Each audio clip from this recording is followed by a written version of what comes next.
Good morning, welcome to Abhinav Bharat. ఈరోజు morning ఎడిషన్లో Andhra Jyothi సాక్షి చూద్దాం. మనం ఈరోజు మనతో ప్రముఖ డాక్టర్ కుసుమ గారు మనతో ఉన్నారు. చూస్తే ఈరోజు ఆంధ్రజ్యోతి పతాక శీర్షిక వస్తే నవశకానికి నాంది, కూటమితో కొలువు తీరేది నేడే. ఈరోజు 11:27 చంద్రబాబు నాయుడు గారు 4వసారి ముఖ్యమంత్రిగా ప్రమాణ స్వీకారం చేయనున్నారు. మంత్రివర్గ కూటమి కూడా రెడీ అయింది. ప్రధానమంత్రి రాక ఈరోజు, నిన్న ఆల్రెడీ ఒకరోజు ముందే హోంమంత్రి అమిత్ షా వచ్చారు. వారితో నిన్న రాత్రి 11 గంటల నుంచి 12 గంటల వరకు భేటీ కూడా జరిగింది. బహుశా జాతీయ రాజకీయాలు కూడా మాట్లాడుతూ ఉండొచ్చు. ఇవాళ చాలా దేశం మొత్తం కూడా చాలా ముఖ్యమైన వార్త ఇది. అంతేకాకుండా ఇవాళ దేశ విదేశాల నుంచి కూడా ప్రముఖులకు ఆహ్వానం అందిందమ్మా. ఇతర దేశాల నుంచి ఎవరు వస్తున్నారమ్మా? జర్మనీ, నెదర్లాండ్స్, సింగపూర్, ఇంకా కొన్ని దేశాలు ఉన్నాయి. వాటి నుంచి కన్సులేట్ జనరల్స్ వస్తున్నారు ఈరోజు. అంటే ఏ ఉద్దేశంతో అయి ఉంటుందంటే పారిశ్రామిక అభివృద్ధి కోసం వారు పెట్టుబడులు పెడతారు అని ఉండొచ్చు మైండ్లో. అందుకోసం వారిని ఆహ్వానించారు, వారు వస్తున్నారు అందరూ. ఇకపోతే ఈ క్యాబినెట్ 24 మందితో క్యాబినెట్ సిద్ధమైంది. తర్వాత బీసీలకు పెద్దపీట, టీడీపీలో 20, జనసేన నుంచి 3, బీజేపీకి 1 స్థానం కల్పిస్తున్నారు. ఇందులో ముఖ్యంగా మహిళలకి 3 కల్పించారు. అనిత, సవిత, సంధ్యారాణి గారికి అవకాశం వచ్చింది. అనిత గారు ఈ కష్టకాలంలో, ఈ 5 ఏళ్లలో ఆవిడ చాలా కేసులను ఎదుర్కొన్నారు. చాలా కష్టకాలంలో ఆవిడ పార్టీని కూడా వెన్నంటూ ఉన్నారు. అలాంటి వాళ్ళకి అవకాశాలు వచ్చాయి. తర్వాత రాష్ట్రానికి చంద్రబాబు అవసరం ఉంది, ప్రజా ప్రతీకారాలు కాదు కావాల్సింది, అభివృద్ధికి మనకు ముందడుగులు అని నిన్న శాసనసభ పక్ష నేతగా చంద్రబాబు నాయుడిని ఎన్నుకున్నప్పుడు నిన్న పవన్ కళ్యాణ్ అన్న మాటలు అవి. తర్వాత ఒడిశా సీఎంగా మోహన్ చరణ్ జూరీ, గిరిజన నేతకు అవకాశం ఇచ్చిన బీజేపీ. ఇకపోతే డేటా ఎత్తేసిన దొంగ తోడేళ్ళు, హోటల్ నుంచి మైనింగ్ ఆపరేషన్, డిటెక్టివ్ కంప్యూటర్లోకి చొరబాటు, ఆఫీస్ సీజుతో హోటల్లో కూర్చొని ఆన్లైన్ ద్వారా లాగ్ డేటా డిలీట్. ఇలా ఒక వార్త. గనులు నిధులు దారి మళ్లింపు జరిగినట్టుగా ఒక వార్త ఇచ్చారు. తర్వాత ఇంజనీరింగ్లో అబ్బాయిలు అదుర్స్, టాప్ 10 ర్యాంకులు వారివే, సంఖ్యాపరంగా అమ్మాయిలు ఎక్కువ.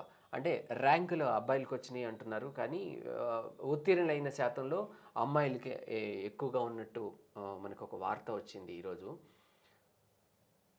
ముఖ్యంగా ఇవాళ వార్త చూస్తే ఇవాళ అన్ని చంద్రబాబు నాయుడు గారిది పతాక శీర్షికగా ఉంది. ఇక చూద్దాం మనకి సాక్షి పేపర్లోకి వస్తే అమ్మా, సాక్షిలో కూడా ప్రజా పరిపాలన అందిస్తాం, అమరావతి రాజధాని, ఆర్థిక రాజధానిగా విశాఖ అన్నట్టుగా పతాక శీర్షిక వేశారు.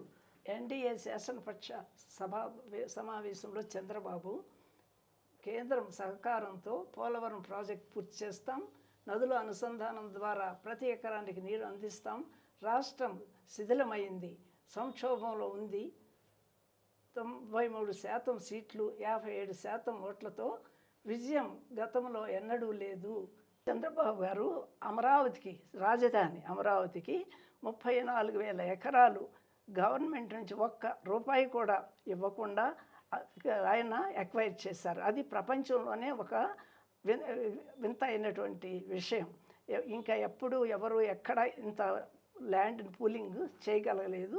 ఇప్పుడైనా చేయాలంటే చాలా కష్టం. 1 ఎకరం చేయాలంటే కూడా కష్టమే ఇప్పుడు. అలాంటిది 34 ఎకరాలు ఎక్వైర్ చేసి గవర్నమెంట్ ₹1 కూడా ఖర్చు లేకుండా వారి భూమిలో కొంత శాతం ఇస్తానని చెప్పి ఒప్పుకున్నారు. వాళ్ళంతా కూడా అమరావతి రైతులందరూ కూడా చంద్రబాబు గారి మీద నమ్మకంతో, ఆ ఒక్క వ్యక్తి మీద నమ్మకంతో వాళ్ళు ఇచ్చారు ఆ భూమిని.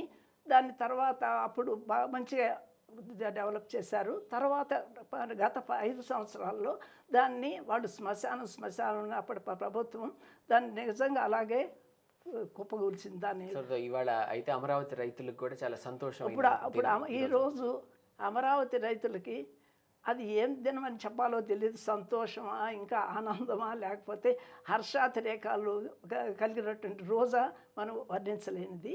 ఎందుకంటే అసలు వాళ్ళు పడినటువంటి కష్టాలు ఇప్పటి వరకు ఎవరు కూడా పడి ఉండరు. ఏ ఉద్యమం చేసి కూడా ఎంత కష్టాలు పడి ఉండరు, అన్ని కష్టాలు పడ్డారు.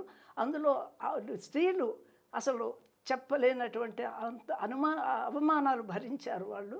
దానికి ఇదే బహుమానం అని నేను అనుకుంటున్నాను. గ్రేట్ అమ్మా. మరి ఈవీఎంలో గోల్మాల్ అని ఒక వార్త సాక్షిలో వచ్చింది. దీనిపైన ఏమంటారు మీరు? పోలైనా లెక్కించిన ఈవీఎంలు ఓట్లతో తేడా ఉంది, దాదాపు అన్ని లోక్సభ స్థానాల్లో అంతే తంతు అని ఒక వార్త రాశారు. దీనిపైన ఈ వార్త అసలు సాక్షి వారు మాట్లాడడం అనేది హాస్యాస్పదం. ఎందుకంటే మరి కిందసారి అప్పుడు ఏం చేశారు అంటే ఈవీఎంలు అన్ని గోల్మాల్ చేశారా వీళ్ళు, ఏం చేసినట్టు. అందుకని ఏంటంటే అది చెప్తూ ఉంటారు. ఓడిపోయినప్పుడు చంద్రబాబు గారు అప్పుడు ఒక్క మాట కూడా అనలేదు. ఆయన ఎప్పుడు ఇలా అయినాయి అని అనలేదు. మేము ఇంకా అంటారేమో అని చూస్తాం, కానీ వినలేదు ఆయన నోటి వెంట. కానీ ఇప్పుడు వీడు మాట అసలు చేసిన వాళ్ళు మాట్లాడుతున్న మాటలు ఇవి అని చెప్పి నా ఉద్దేశం. ఓకే అమ్మా. తర్వాత ఈ కూటమి గెలుపును జీర్ణించుకోలేక కుటుంబ సమేతంగా ఆత్మహత్య అని చెప్పి ఈ జగన్ ఓడిపోయినందుకు ఆత్మహత్య అని ఒకటి రాశారు. తర్వాత ఊరూరా విధ్వంసాలు, వేధింపులు, కొనసాగుతున్న దౌర్జన్యకాండ. అంటే ఈ చంద్రబాబు లోకేష్ అండతో వైసీపీ లీడర్ని ఇట్లా థ్రెటన్ చేస్తున్నారు అని చెప్పి పల్నాడులో నిన్న టీడీపీ నేతల దౌర్జన్యానికి గాయపడిన శివయ్య, అలాగే తెనాలిలో గాయపడిన ఒక వ్యక్తి వేశారు. ఇవి నిజంగా ఇప్పుడు ఇది మరి ఒకవేళ అలా జరుగుంటే టీడీపీ నేతలు అలా చేసుంటుంది, తప్పే కదమ్మా.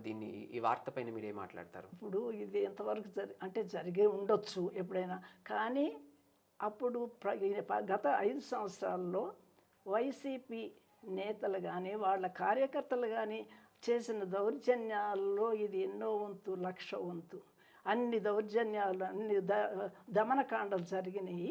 కానీ ఇలా వేసుకోవడానికి మరి వారికి ఎట్లాగా మనసు ఒప్పిందో నాకు తెలియదు. మంత్రివర్గం కూడా ఖరారైంది.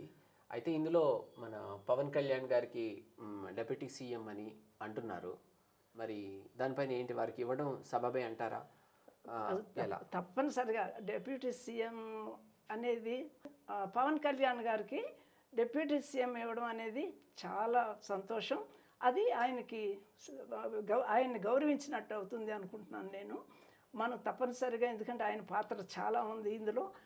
చంద్రబాబు గారితో పాటు ఆయన కూడా ఎన్నో వ్యూహాలు చేసి ఈ గెలుపుకి, విజయానికి కారకులయ్యారు. ఆ తర్వాత మా ఏపీ సెట్లో బాలూరుల బళ, అదే ఇందాక ఆంధ్రజ్యోతిలో వచ్చినట్టుగానే ఎక్కువ సీట్లు అబ్బాయిలకు వచ్చినాయి, కానీ ఎక్కువ ఉత్తీర్ణత శాతం మాత్రం అమ్మాయిలకు ఉందని సేమ్ రాశారు. ఫస్ట్ ర్యాంకులు వచ్చింది అబ్బాయిలకి, కానీ ఉత్తీర్ణులు ఎక్కువ శాతం అమ్మాయిలకి. ఇంకోటి ఏంటంటే టీడీపీ ఒత్తిళ్లతో వార్తా ఛానళ్లను నిలిపివేత అని సాక్షిలో ఇంకొక వార్త వేశారు. ఏపీలో సాక్షితో పాటు మరిన్ని ఛానళ్లకు శాశ్వత నిరోధానికి ప్రయత్నం చేస్తోంది అని రాశారు. దీనిపైన మీరేమంటారు? అది వారు వేసుకున్నారు అనుకోండి, కానీ అలా చేసిందంతా సాక్షి యాజమాన్యం, వారి అధిపతులే అన్ని ఛానళ్ళని కట్టడి చేసి ఎన్నో ఒత్తిళ్ళు చేసి ఎన్నో బెదిరింపులు చేసింది. వారు వేసుకుంటున్నారంటే ఈ వార్త మరి నాకు ఆశ్చర్యంగానే ఉంది. అదండి ఈరోజు మార్నింగ్ ఎడిషన్లో ఆంధ్రజ్యోతి, సాక్షిలోని ముఖ్య వార్తలు. మళ్ళీ రేపు మార్నింగ్ బులెటిన్లో కలుద్దాం. అంతవరకు సెలవు. నాయకులారా, మీ పనితనం మీ అధినాయకులకు తెలియజేయాలనుకుంటున్నారు. ప్రజలారా, మీ సమస్యలను మీ నాయకులకు తెలియజేయాలనుకుంటున్నారు. ప్రజా సమస్యల పరిష్కార వేదిక మీ అభినవ్ భారత్.